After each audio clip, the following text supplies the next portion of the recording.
কটকটি কটকটি কটকটি।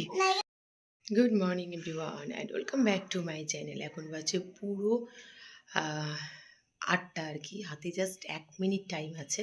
এরই মধ্যে ব্লগটাকে স্টার্ট করলাম। ঋষু ঘুম থেকে উঠে পড়েছে, আওয়াজ হয়তো আপনারা পাচ্ছেন। চলুন একবার দেখি কী করছে, দিয়ে বেরিয়ে পড়বো স্কুলের জন্য। কি খাওয়া দাওয়া নেই, গান শুনবে সকাল না? স্টার্ট।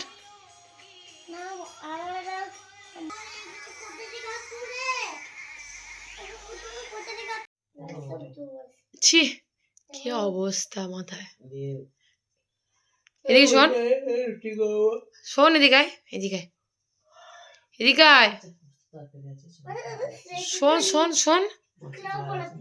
বুড়ো মানুষের মতো লাগছে বা তোকে দেখতে, দেখ চুলগুলো তোর।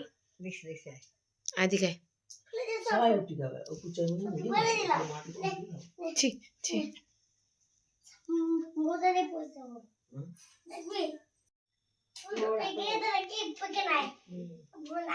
বুড়ো বুড়ো হয়ে গেছে, চুলগুলো মধ্যে পেকে গেছে।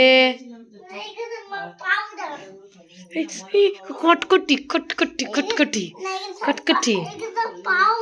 এদিকে মা ফোনে গল্প করছে, পিসুমণি আমার সঙ্গে বসে একটু হেল্প করছে ফলস পাড় লাগাতে শাড়িতে।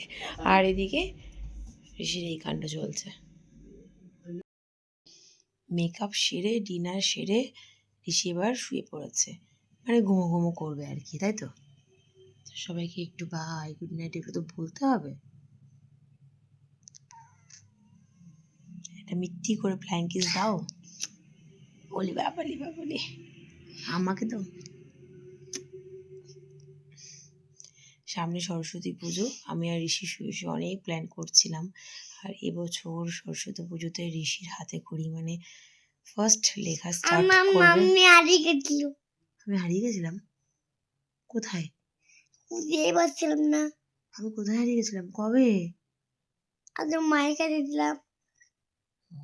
আর তুই কোথায় গেছিলি? এইসব নিয়ে আর কি প্রচুর প্ল্যান চলছে আমাদের।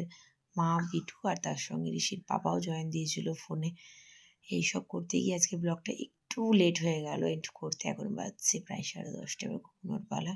কালকে সকালে উঠে আবার স্কুল রয়েছে। সো আজকের মতন বাই বাই এভরিওয়ান।